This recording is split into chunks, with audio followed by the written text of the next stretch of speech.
Hello viewers, আসসালামু আলাইকুম। Bright future IT পার্কে সবাইকে স্বাগতম। আমি মোহাম্মদ ইমতিয়াজ হোসেন সাদ্দাম। আজ আপনাদের জন্য আবারও একটি নতুন টিউটোরিয়াল নিয়ে হাজির হয়েছি। বন্ধুরা, আজকেরা আমাদের মাইক্রোসফট এক্সেল 2016 ক্লাস 21। তো ক্লাস 21 এ আজকের আমি দেখাবো কিভাবে আপনারা একটা স্যালারি শিট তৈরি করবেন। তো স্যালারি শিট জিনিসটা কি, যেভাবে আমরা সরকারি কর্মকর্তা অথবা বিভিন্ন বড় বড় কোম্পানির কর্মকর্তাদের যে বেতন নির্ধারণ করা হয়, বেতন নির্ধারণের পদ্ধতিগুলো, সেটাই হচ্ছে মূলত স্যালারি শিট। তো চলেন বন্ধুরা, কথা না বাড়িয়ে শুরু করা যাক আমাদের ক্লাস 21। আমরা সর্বপ্রথম এক্সেলটাকে ওপেন করলাম এবং ওপেন করার পর আমরা কিছু ডাটা ইনপুট করে নিয়ে আসলাম। কারণ হচ্ছে কি, এখানে ডাটা টাইপ করতে গেলে আমাদের টাইম ওয়েস্ট হতো, এ কারণে আমরা ডাটাগুলো ইনপুট করে নিয়ে আসলাম।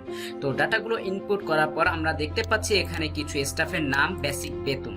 তো বেসিক বেতন দেওয়া আছে, তাদের নাম দেওয়া আছে, হাউস রেন্ট দেওয়া আছে, মেডিকেল ভাতা, প্রভিডেন্ট ফান্ড, তারপর হচ্ছে গিয়ে ট্রাভেল ট্যাক্স, টোটাল স্যালারি।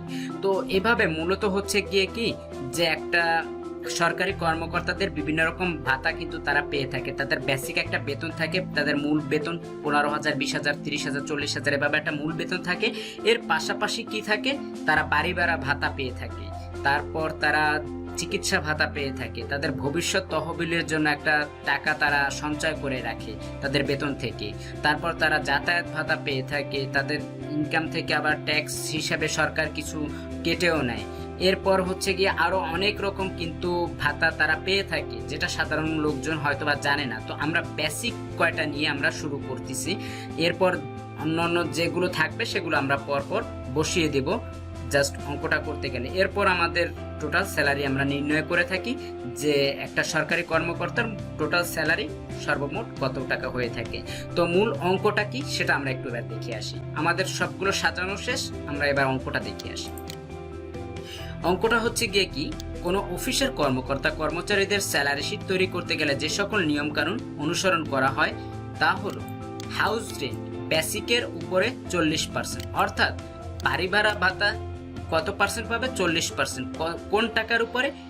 প্রত্যেকটা সরকারি কর্মচারীর যে মূল বেতন থাকবে সেই মূল বেতনের 40% হচ্ছে বাড়ি ভাড়া ভাতা হিসাবে পাবে।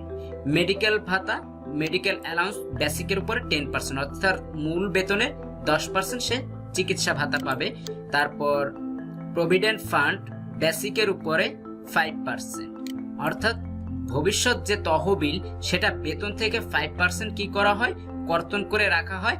যখন সে রিটায়ার করবে তার এই তহবিল থেকে, অর্থাৎ তাকে একটা অ্যামাউন্ট দেওয়া হবে। তো সে রিটায়ার করার পর দেখা যাচ্ছে কি, একটা সরকারি কর্মকর্তা 10 লাখ, 20 লাখ, 30 লাখ, 40 লাখ, 50 লাখ টাকা সে একটা তহবিল হিসাবে পেয়ে থাকে। তো এটাই হচ্ছে মূলত তার বেতন থেকেই কিন্তু কেটে নিয়ে সরকার সেটা তাকে দেয়। এরপর হচ্ছে গিয়ে কি, ট্রাভেল অর্থাৎ যাতায়াত ভাতা। প্রত্যেকটা সরকারি কর্মকর্তা, মানে অধিকাংশ আর কি, প্রত্যেকের বলবো না, অধিকাংশ সরকারি কর্মকর্তারা তারা কিন্তু একটা যাতায়াত ভাতা পেয়ে থাকে। এছাড়াও আরো অনেক শিক্ষানবিশ ভাতা সহ আরো অনেক সুযোগ সুবিধা সরকারি কর্মকর্তারা পেয়ে থাকে। তো সবগুলো আমাদের এই জায়গায় দেওয়া থাকবে। তো আমরা বেসিক যে কয়টা নিয়ে আমরা শুরু করতেছি অঙ্কটা, সেই কয়টা নিয়ে আমরা শুরু করব। এবং সর্বশেষ হচ্ছে কি, ইনকাম ট্যাক্স দিতে হয় তাদের, সেটাও আমরা এই জায়গায় ইনকাম ট্যাক্স আমরা গত ক্লাস 20তে আমরা দেখেছি ইনকাম ট্যাক্স কিভাবে নির্ধারণ করা হয়। তো আমরা মূলত সেই ইনকাম ট্যাক্সটা এখানে রেখেছি, বাড়তি নতুন করে আর ইনকাম ট্যাক্স দেখাচ্ছি না। তো এখন আমরা মূল অঙ্কে ফিরে আসি। হাউস রেন্ট বেসিকের উপর 40%। তো আমরা এখন হাউস রেন্ট আগে বের করি। এখানে হাউস রেন্ট, তাই তো। তো এখন যে কোনো অঙ্ক করার আগে আমরা কি করব, সমান সমান দিব। সমান সমান দেওয়ার পর বেসিকের উপর, তার মানে বেসিক বেতনের উপর কয় পার্সেন্ট গুণ 40% ভাতা পাবে। এরপর আমি ইন্টার প্রেস করব। তাহলে আমরা দেখতে পাচ্ছি আমাদের বেসিকের উপর, অর্থাৎ 25,000 টাকা যদি বেতন হয়, 10,000 টাকা সে কি পাবে, বাড়ি ভাড়া ভাতা পাবে। একটা বের করার পর আমরা মাউসটা এই কর্নারে নিব, মাউসটা কালো প্লাস চিহ্ন আকার ধারণ করলে আমরা এটাকে নিচের দিকে, মাউসটাকে চেপে ধরে নিচের দিকে ড্রাগ করলে আমাদের সবগুলো বের হয়ে যাবে। এরপর হচ্ছে গিয়ে আমরা কি বার করব, মেডিকেল ভাতা কত ছিল, 10%, বেসিকের উপরে 10%। এখানে আমরা দেখতে পাচ্ছি বেসিকের উপরে 10%। তো এখন আমরা আবারও সমান সমান দিব। বেসিক এবার কিন্তু হাউস রেন্টের উপরে না, বেসিকের উপরে। প্রত্যেকটা জিনিস কিন্তু বেসিকের উপরে হবে, মূল বেতনের উপরে। গুণ হচ্ছে 10%। এরপর আমরা ইন্টার প্রেস করব। ইন্টার প্রেস করার পর আমি কর্নারে মাউসটা নেব এবং কারো চিহ্নটা আসার পর আবারও ড্র্যাগ করব, তাহলে আমরা দেখতে পাবো আমাদের টোটাল মেডিকেল ভাতাটা বের হয়ে গিয়েছে। এরপর প্রভিডেন্ট ফান্ড অর্থাৎ ভবিষ্যৎ তহবিল। তো প্রভিডেন্ট ফান্ড কত? বেসিকের উপরে 5%। তো আমাদের বেসিকের উপরে যেহেতু 5%, আমরা সমান সমান দিব মূল বেতন বেসিক গুণ হচ্ছে 5%। ইন্টার। তাহলে একটা বের করার পর আবারও একই নিয়মে আমরা মাউসটাকে ড্র্যাগ করব, তাহলে আমরা দেখতে পাচ্ছি আমাদের প্রভিডেন্ট ফান্ড বের হয়ে গেল। এরপর ট্রাভেল কত পার্সেন্ট? ট্রাভেল হচ্ছে বেসিকের উপরে 3%। ঠিক সেম ভাবে আমরা ট্রাভেল বেসিকের উপরে 3% করব, সমান সমান সর্বপ্রথম বেসিক গুণ হচ্ছে 3%।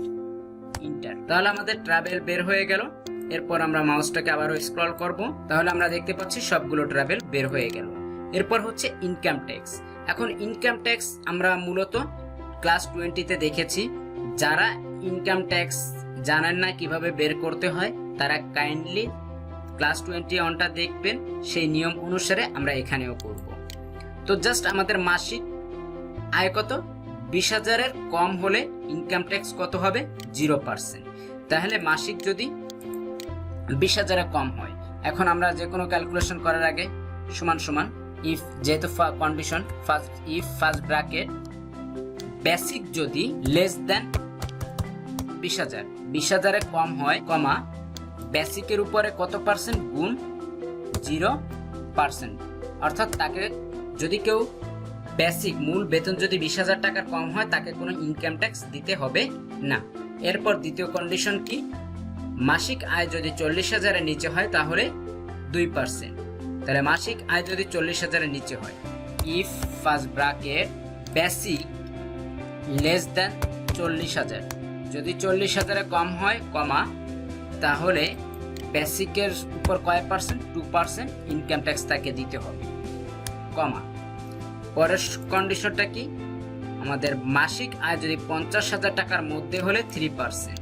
তাহলে মাসিক আয় 50,000, ইফ ফার্স্ট ব্র্যাকেট বেসিক যদি লেস দেন ইকুয়াল 50,000-এর মধ্যে হয়, তাহলে বেসিকের উপরে কয় পার্সেন্ট? গুণ 3% ইনকাম ট্যাক্স তাকে দিতে হবে, কমা। পরের শর্ত কি? মাসিক আয় যদি 80,000 পর্যন্ত হয় তাহলে 5%। তাহলে মাসিক আয় 80,000 পর্যন্ত, তাহলে if first bracket basic less than is equal to 80,000,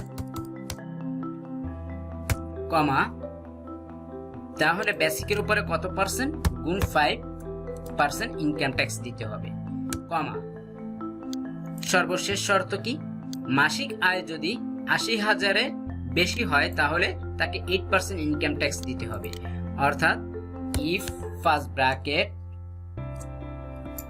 basic greater than 80,000, যদি 80,000-এর উপরে হয়, কমা তাহলে বেসিকের উপরে গুণ হবে 8%, অর্থাৎ 8% ইনকাম ট্যাক্স দিতে হবে। এরপর ব্র্যাকেটগুলোকে আমরা ক্লোজ করে দেব, যখন এই কালো ব্র্যাকেট চলে আসবে ওকে, এবার ইন্টার করে দেব। তাহলে আমাদের ইনকাম ট্যাক্স বের হয়ে গেল। ইনকাম ট্যাক্স বের হওয়ার পর আমরা আবারও মাউসটাকে আমরা এই কর্নারে নিব, কালো প্লাস চিহ্ন আসার পর আমরা নিচের দিকে ড্র্যাগ করলে সবগুলো বের হয়ে যাবে। তাহলে আমরা দেখতে পাচ্ছি যাদের বেতন 20,000-এর নিচে তাদের কোনো ইনকাম ট্যাক্স নেই। যারা এখানে ইনকাম ট্যাক্সটা বোঝেননি, আমি আবারও বলছি, ইনকাম ট্যাক্স কিভাবে বের করতে হয় সেটা আমি সুন্দরভাবে বিস্তারিতভাবে ক্লাস 20-তে আমি বুঝিয়েছি। এই জন্য এখানে আর বিস্তারিত বুঝাইনি, কারণ এখানে আবার বিস্তারিত বোঝাতে গেলে ভিডিওটা অনেক লং হয়ে যাবে। এ কারণে ক্লাস 20টা দেখে নেবেন যারা ইনকাম ট্যাক্সটা এখানে বোঝেননি। তো এরপর আমরা কি বের করব? টোটাল স্যালারি বের করব। আমাদের সবগুলো বের করা শেষ, এখন আমরা টোটাল স্যালারি নির্ণয় করব যে টোটাল মাসিক আমাদের স্যালারি কত। এখন টোটাল স্যালারি নির্ণয় করার জন্য আমরা কি করব? সর্বপ্রথম সমান সমান, যে কোনো ক্যালকুলেশন করার আগে সমান সমান বাধ্যতামূলক। এরপর হচ্ছে কি আমাদের মূল বেতন। মূল বেতনের সাথে বাড়ি ভাড়া ভাতা কি আপনি পান নাকি সরকারকে দেন? অবশ্যই পান। যদি পান তাহলে হবে যোগ বাড়ি ভাড়া ভাতা, এই হাউস রেন্ট। এরপর মেডিকেল ভাতা আপনি পান নাকি দেন? অবশ্যই পান, তাহলে কি হবে?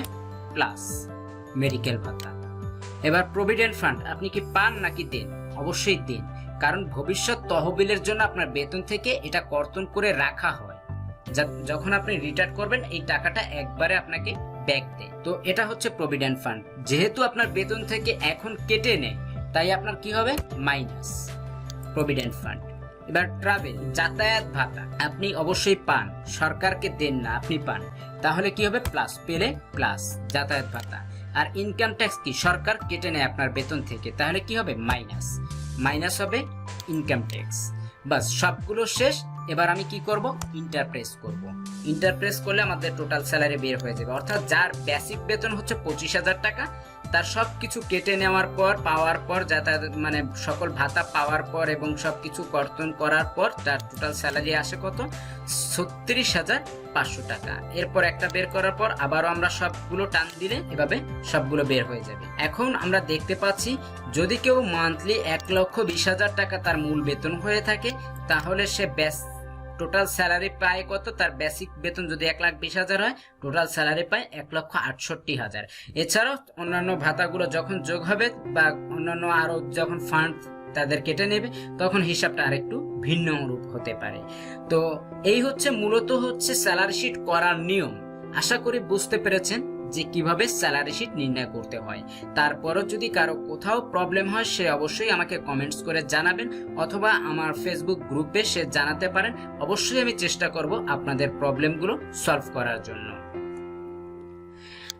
আমার ভিডিওটি যদি ভালো লেগে থাকে তাহলে অবশ্যই লাইক, কমেন্ট, শেয়ার করবেন এবং আমার চ্যানেলটি সাবস্ক্রাইব করতে ভুলবেন না, কারণ এরপর আমি দেখাবো যে কিভাবে আপনারা কারেন্ট বিল বের করবেন, ওয়েস্ট শিট তৈরি করবেন, রেজাল্ট শিট তৈরি করবেন।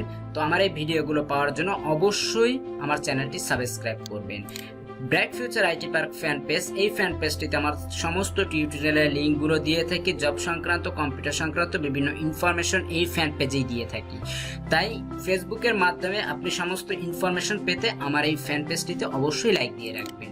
Microsoft office application fan page, এই ফ্যান পেজটিতে লাইক দিয়ে রাখলে আপনারা অফিস অ্যাপ্লিকেশনের সমস্ত টিউটোরিয়ালের লিঙ্কগুলো এবং অফিস অ্যাপ্লিকেশন সংক্রান্ত কোনো তথ্য অথবা সফটওয়্যার লিঙ্কগুলো যদি প্রয়োজন হয়, আমি এই ফ্যান পেজে দিয়ে থাকি। সো এই ফ্যান পেজটিতে লাইক দিয়ে রাখলে আপনারা ফেসবুকের মাধ্যমে সবকিছু পেয়ে যাবেন।